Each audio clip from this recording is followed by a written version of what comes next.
जय हिंद दोस्तों, आपका स्वागत है आकाश ऑनलाइन एजुकेशन में। आप हमारे साथ जुड़ चुके हैं रीजनिंग के प्रैक्टिस सेशन के साथ। यह प्रैक्टिस सेशन एसएससी, रेलवे और सभी स्टेट एग्जाम के लिए बहुत ही महत्वपूर्ण रहेगा, इसलिए वीडियो को पूरा देखिएगा। चलिए शुरुआत करते हैं। पहला क्वेश्चन आपका कह रहा है, नीचे दिए गए विकल्पों में से सही संबंधित संख्या का चयन करें। अर्थात क्वेश्चन कह रहा है कि 3 का संबंध जो 30 से है, उसी प्रकार से 4 का संबंध निम्नलिखित विकल्पों में से किससे होगा, यह आपको बताना है। तो देखिए 3 से क्या लिखा है, 3 से 30 लिखा है। हो सकता है गुना 10 करेंगे तो 30 हो जाएगा, ठीक है। उसी प्रकार से देखिएगा आगे क्या करते हैं, 4 गुना 10 करेंगे तो क्या हो जाएगा, 40 हो जाएगा। 40 ऑप्शन में है तो 40 ऑप्शन में नहीं है, तो यह लॉजिक गलत हो गया, ठीक है। चलिए दूसरा लॉजिक लगाते हैं। इसमें दूसरा लॉजिक क्या है, यहाँ पे देखिए 3 से 30 आने के लिए हम लोग क्या करते हैं कि 3 का क्यूब करते हैं।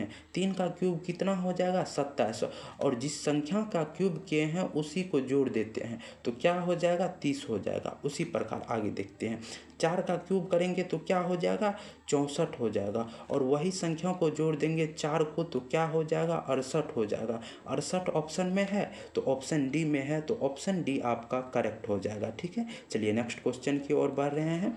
नेक्स्ट क्वेश्चन है आपका, नीचे दी गई श्रृंखला में प्रश्न चिन्ह के स्थान को ज्ञात कीजिए। अर्थात क्वेश्चन मार्क है और यहाँ पे बताना है आपको कि कौन सी संख्या होगी। तो यहाँ पे देखिए क्या लिखा है, 13 से 26 लिखा है, 26 से 23 लिखा है, 23 से 105 और 105 से 108 लिखा है। तो यहाँ हमें सबसे पहले एक पैटर्न का पता लगाना होगा। चलिए पैटर्न का पता लगाते हैं। तो यहाँ पे देखिए 13 से क्या लिखा है, 13 से आपका 26 लिखा है। तो 13 से 26 आने के लिए क्या करेंगे, हम लोग गुना 2 करेंगे तो 26 हो जाएगा। उसी प्रकार से देखिए आगे क्या किया है, 26 से क्या किया है, 26 से 23 लिखा है। तो 26 से 23 होने के लिए हम 3 घटा देंगे, ठीक है। आगे बढ़ते हैं। देखिए 23 से क्या किया है, 23 से 115 लिखा है, और 23 से 115 करने के लिए क्या करना पड़ेगा, गुना 5 करेंगे तो 115 हो जाएगा, ठीक है। आगे बढ़ते हैं। आगे क्या किया है, 115 से क्या किया है, 108 लिखा है। तो इसमें क्या करेंगे, 115 से 108 आने के लिए हम लोग 7 को घटाएंगे तो यहाँ पे आपका 108 हो जाएगा। तो यहाँ पे देखिए एक आपको पैटर्न का पता लगेगा कि पहले गुना 2, फिर -3, फिर गुना 5, फिर -7 किया है।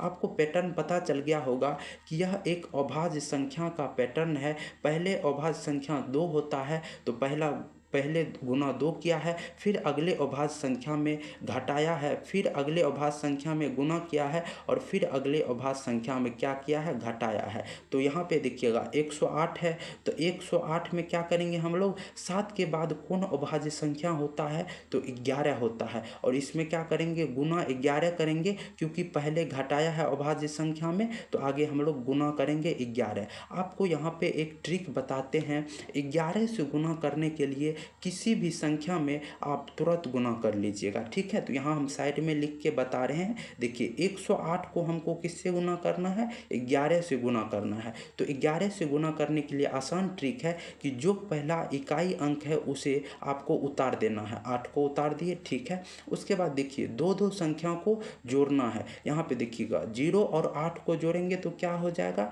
8 हो जाएगा। उसके बाद जब 2 संख्याओं को जोड़ दिए तो उसके बाद आपको 1 को छोड़ देना है, अर्थात 8 को छोड़ देंगे। उसके बाद आगे बढ़ेंगे, 0 और 1 को जोड़ेंगे, 0 और 1 को जोड़िएगा तो 1 हो जाएगा। उसके बाद 0 को छोड़ देना है, लास्ट में कौन सी संख्या है, 1 को आपको वैसे ही लिख देना है। तो यह कौन सा ऑप्शन में है, 1188 आपका ऑप्शन डी में है, तो ऑप्शन डी आपका करेक्ट हो जाएगा, ठीक है। चलिए नेक्स्ट क्वेश्चन की ओर बढ़ रहे हैं। नेक्स्ट क्वेश्चन है आपका, क्वेश्चन कह रहा है, दिए गए विकल्पों में से विषम शब्द ज्ञात कीजिए। अर्थात यहाँ पे आपको 4 शब्द दिए गए हैं, 3 शब्द किसी न किसी प्रकार आपका समान है, जबकि एक शब्द आपका असमान है। वही शब्द आपको बताना है। तो चलिए यहाँ पे बताते हैं। पहला कान लिखा है, पैर लिखा है, आंखें लिखा है और गला लिखा है। यहाँ पे आप लोग देखिएगा, कान, आँख और गला को देखिएगा, तीनों आपका सिर का जो है भाग है, सिर, अर्थात यह आपका हेड का भाग है, जबकि पेयर आपका अलग हो जाएगा। इसी कारण इसका सही उत्तर ऑप्शन बी हो जाएगा। इसका सही उत्तर ऑप्शन बी हो जाएगा। ठीक है, यदि आपको वीडियो अच्छा लग रहा है तो लाइक और सब्सक्राइब भी करते रहिएगा। ठीक है, लाइक और सब्सक्राइब करते रहिएगा। चलिए नेक्स्ट क्वेश्चन की ओर बढ़ रहे हैं। नेक्स्ट क्वेश्चन है आपका, क्वेश्चन कह रहा है किसी निश्चित कूट भाषा में फॉर्मिंग को AOFMGNI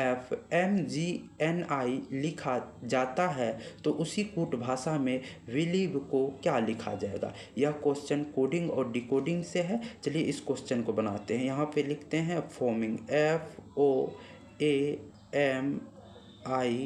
FOAMING, फॉर्मिंग। फॉर्मिंग को क्या लिखा है, AOFMGNI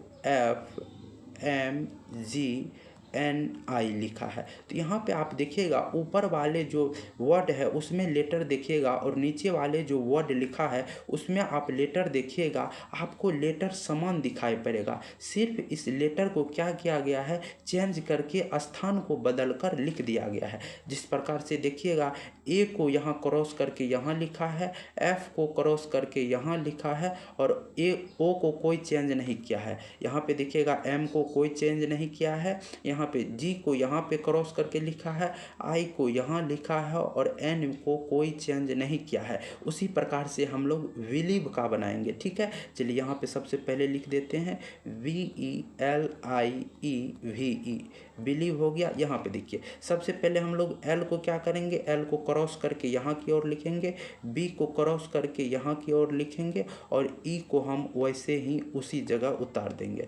आई भी कोई चेंज नहीं होगा, आई वैसे ही उतर जाएगा।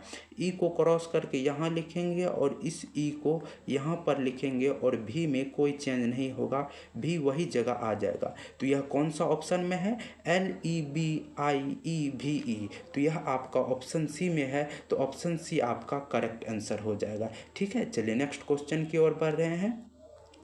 नेक्स्ट क्वेश्चन आपका डासा से है। चलिए इस क्वेश्चन को पढ़ते हैं। दिए गए पासों में संख्या 1 के विपरीत कौन सी संख्या होगी, यह आपको बताना है। तो यहाँ पे कितने डासा दिए गए हैं, 3 डासा। आपको 3 दे 4 दे, घबराने की कोनो ज़रूरत नहीं है। जब भी आपको ज़्यादा डासा दिया जाएगा 3 4 तो वह आपका और भी काम आसान होता है। ठीक है, तो यहाँ पे देखिए एक पहला डासा हो गया, दूसरा डासा हो गया, यह आपका तीसरा डासा हो गया। इसमें जो है सबसे पहले आपको डासा में देखना है, कॉमन देखना है। तो कॉमन सबसे पहले देखिए, पहला और दूसरा डासा में कॉमन क्या है, तो कॉमन आपका देखिएगा क्या कॉमन है, 6 और 6 कॉमन है। पहला और दूसरा डासा में क्या कॉमन है, 6 कॉमन है। और दूसरा और तीसरे डासा में देखिए क्या कॉमन है, तो यहाँ पे देखिएगा, यहाँ पे 2 और 6, 2 और 6। दूसरा और तीसरा डासा में 2 6 कॉमन है, 2 6 कॉमन है। जब भी किसी दो डासा में 2 सतह कॉमन हो जाएगा तो तीसरा जो सतह हो वह एक दूसरे का विपरीत अर्थात अपोजिट होता है। तो एक का अपोजिट क्या होगा, एक का अपोजिट आपका 4 हो जाएगा। एक का अपोजिट क्या हो जाएगा, 4 हो जाएगा, जो आपका ऑप्शन ए में है। आप पहले और दूसरे भी डासा से बना सकते हैं। इसमें सिर्फ क्या एक ही शब्द को, एक ही आपका अंक कॉमन है, 6 कॉमन है पहला और दूसरे डासा में है। इससे भी आप बना सकते हैं। कैसे, चलिए तो पहले डासा में आपका 6 कॉमन है, 6 लिख दिए। चलिए यहाँ पे देखिए, उसके बाद देखिए आपको क्लॉकवाइज चलना है। जब भी आपका एक सतह कॉमन रहेगा किसी दो पासा में तो आपका क्लॉकवाइज उस संख्या को लिख के क्लॉकवाइज चलते हैं। तो देखिए 6 के बाद पहला कौन आ जाएगा, अंक 3 आ जाएगा। उसके बाद देखिए 4 आ जाएगा। अब दूसरे वाला डासा में यहाँ पे देखिए, दूसरे वाला डासा में 6 हम लिख लिए, ठीक है 6 लिख लिए। उसके बाद देखिए क्लॉकवाइज हम ऐसे की ओर चलेंगे तो सबसे पहले कौन आ जाएगा, अंक 2 आ जाएगा। उसके बाद 1 आ जाएगा। अब यहाँ पे जो भी अंक लिखा है, जैसे 3 और 2 लिखा है, यह एक दूसरे का अपोजिट हो जाएगा। और 4 और 1 लिखा है, यह एक दूसरे का अपोजिट हो जाएगा। यहाँ से भी आपका आंसर आ जाएगा, एक का अपोजिट क्या हो जाएगा, एक का अपोजिट 4 हो जाएगा। तो आप इस प्रकार से भी सवाल को बना सकते हैं। ठीक है, यहाँ पे हम आपको 2 मेथड बता दिए। चलिए नेक्स्ट क्वेश्चन की ओर बढ़ रहे हैं। नेक्स्ट क्वेश्चन आपका क्या कह रहा है, चलिए क्वेश्चन पढ़ते हैं। नीचे दिए गए विकल्पों में से वह आकृति चुने जो सही जल प्रतिबिंब को दर्शाता है। तो यहाँ आपको जो है जल प्रतिबिंब सही बनाना है। तो इस प्रकार के क्वेश्चन को आपको बाय ऑप्शन करेंगे, जिससे आपको जो है सभी लेटर या अंक को बनाने की कोई ज़रूरत नहीं है। बाय ऑप्शन चलते हैं। तो देखिए सभी में एक्स समान है ऑप्शन में, तो एक्स से हमें पता नहीं लगेगा। सभी में सी समान है तो सी से पता नहीं लगेगा। डब्लू भी सभी में समान है तो डब्लू से पता नहीं लगेगा। उसके बाद देखिए भी ऑप्शन ए में अलग प्रकार से जल प्रतिबिंब बना है, जबकि 3 में समान है तो भी का हमें जल प्रतिबिंब बनाना पड़ेगा। तो भी का जल प्रतिबिंब इस प्रकार से होता है। ठीक है, तो आपका ऑप्शन ए छटा जाएगा। ठीक है, आगे बढ़ते हैं। आगे उसके बाद देखिएगा 5 जो है आपका बनाना पड़ेगा, क्योंकि सभी ऑप्शन में अलग अलग है। तो 5 का आप जल प्रतिबिंब बनाइएगा तो आपका जल प्रतिबिंब इस प्रकार से बनेगा। जो आपका ऑप्शन बी में नहीं है तो ऑप्शन बी रॉन्ग हो जाएगा। ठीक है, आप देखते हैं 5 के बाद 2 देखिए दोनों में अलग अलग बना हुआ है। तो 2 का प्रतिबिंब जल प्रतिबिंब आपका इस प्रकार से बनेगा। जो आपका ऑप्शन सी में है तो ऑप्शन सी आपका करेक्ट हो जाएगा, ऑप्शन डी रॉन्ग। तो इसका सही उत्तर ऑप्शन सी हो जाएगा। ठीक है, चलिए नेक्स्ट क्वेश्चन की ओर बढ़ रहे हैं। नेक्स्ट क्वेश्चन आपका कह रहा है राजीव रोहित से 178 दिन बड़ा है। यदि रोहित का जन्म मंगलवार को था तो राजीव का जन्म किस दिन था। तो यहाँ आपके कैलेंडर से क्वेश्चन है और इस क्वेश्चन को बनाते हैं। तो देखिए यहाँ पे क्वेश्चन क्या है। तो सबसे पहले आपको जो यहाँ पे जो दिया गया है, यहाँ पे जो अंक लिखा हुआ है, यहाँ पर कितना लिखा है 178 लिखा है। क्या लिखा है 178 लिखा है। इसमें आपको क्या करना है 7 से भाग देना है। 7 से भाग इसलिए देते हैं क्योंकि सप्ताह में 7 दिन ही रहते हैं। तो 7 से भाग देंगे तो आपका जो है जो भी दिन बचेगा शेष वही आपका जो है काउंट होगा। ठीक है, तो यहाँ पे देखिए 7 से भाग देंगे तो पहला में यहाँ लग जाएगा, यहाँ पे देखिए यहाँ 2 बार में लगेगा। ठीक है, यहाँ पे देखिएगा आपका 3 हो जाएगा, उसके बाद 8, उसके बाद 5 बार में लगेगा तो यहाँ पे क्या हो जाएगा 35 हो जाएगा। शेष आपका क्या बचेगा 3, शेष आपका 3 बच जाएगा। यही शेष आपका ओड डेज होता है। क्या होता है ओड डेज होता है, यानी विषम दिन आपका यही शेष दिन होता है। उसके बाद देखिए यहाँ जन्म किस दिन हुआ था रोहित का, तो मंगलवार, और इसमें आपको 3 दिन जोड़ देना है। ठीक है, तो मंगलवार में 3 दिन जोड़िएगा तो कौन सा दिन हो जाएगा बुध बृहस्पति शुक्रवार हो जाएगा। तो शुक्रवार सही उत्तर हो जाएगा। कौन सा हो जाएगा शुक्रवार। तो राजीव का जन्म किस दिन हुआ था तो शुक्रवार को हुआ था। तो ऑप्शन सी इसका सही उत्तर हो जाएगा। ठीक है, चलिए नेक्स्ट क्वेश्चन की ओर बढ़ रहे हैं। नेक्स्ट क्वेश्चन है आपका नीचे दिए गए विकल्पों को अर्थपूर्ण क्रम में व्यवस्थित करें। अर्थात जो यहाँ पे जो शब्द लिखा गया है इसे सही तरह से आपको सजाना पड़ेगा। ठीक है, तो यहाँ पे देखिए सबसे पहले यहाँ पे कौन कौन शब्द दिया है तालाब, नदी, समुद्र, महासागर दिया है। इसे व्यवस्थित ढंग से सजाते हैं कि सबसे पहले कौन सा आ जाएगा। देखिए तालाब सबसे पहले क्या होता है तालाब, तो सबसे पहले हम लोग इसे लिखेंगे 1 नंबर को लिखेंगे, 1 नंबर को लिखेंगे। तो ऑप्शन में कौन है तो देखिए 2 नंबर लिखा है सबसे पहले, गलत हो जाएगा। बी यहाँ बी ऑप्शन में देखिए 4 नंबर लिखा है, गलत हो जाएगा। ऑप्शन डी में 2 नंबर पहले लिखा है आपका, गलत हो जाएगा। तो आपका एक ही ऑप्शन बैठाए और ऑप्शन सी आपका सही उत्तर हो जाएगा। तो सबसे पहले क्या होता है सबसे पहले तालाब होता है, तालाब से ही नदी बनता है तो 2 नंबर लिखा गया। उसके बाद देखिए नदी से समुद्र बनता है तो 3 नंबर हो गया, और इस समुद्र से क्या होता है महासागर बनता है। तो इसको 1 2 3 4 इसी प्रकार व्यवस्थित ढंग से सजाया जाएगा जो आपका ऑप्शन सी में है। तो इसीलिए ऑप्शन सी करेक्ट हो जाएगा। ठीक है, चलिए नेक्स्ट क्वेश्चन की ओर बढ़ रहे हैं। नेक्स्ट क्वेश्चन आपका किससे है, चलिए इस क्वेश्चन को बनाते हैं। क्वेश्चन कह रहा है निम्नलिखित वर्गों में सबसे उपयुक्त वेन आरेख का चयन कीजिए।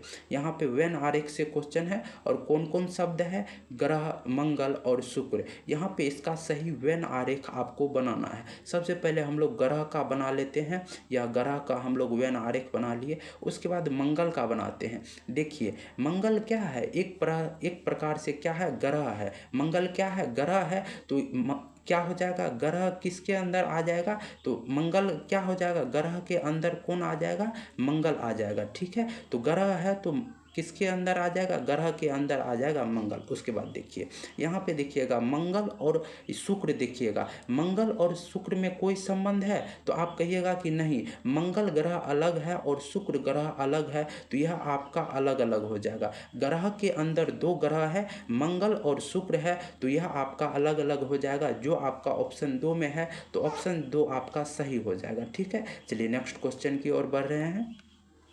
नेक्स्ट क्वेश्चन आपका है, नीचे दिए गए कागज को मोड़ा और काटा जाता है तो उसे खोलने पर सही आकृति होगा। यह आपका पेपर कटिंग एंड फोल्डिंग से क्वेश्चन है। आपको पता होगा कि बहुत सारे सजावट के लिए आपको कागज़ का क्या होता है, कटिंग किया जाता है। पहले कागज़ को मोड़ा जाता है, फिर कागज़ को कट करके खोला जाता है, जिससे आपका विशेष आकृति का निर्माण होता है। तो वही क्वेश्चन यहाँ पे है। तो देखिए जिस प्रकार यहाँ पे कागज़ को ऐसे की ओर मोड़ा गया है, तो खोलेंगे तो क्या हो जाएगा, इधर की ओर कागज़ को खोलेंगे। ठीक है, इधर की ओर खोलेंगे तो यहाँ पे देखिए इस प्रकार खोलेंगे, तो यहाँ पे देखिए जो तीर का निशान है वो यहाँ पे आ जाएगा सबसे पहले। उसके बाद आपका ये वाला चित्र बन जाएगा, उसके बाद आपका गोला बनेगा, ऐसे कोना कोनी बनेगा। तो यह कौन ऑप्शन में है, सबसे पहले ऑप्शन से छांटते हैं। तो ऑप्शन ए आपका रॉन्ग हो जाएगा, उस प्रकार नहीं है। ऑप्शन बी भी आपका रॉन्ग हो जाएगा। ऑप्शन सी में देखिए यह कोना कोनी तो ऐसे बना है, लेकिन सबसे पहले गोला बना दिया है, जो आपका रॉन्ग है।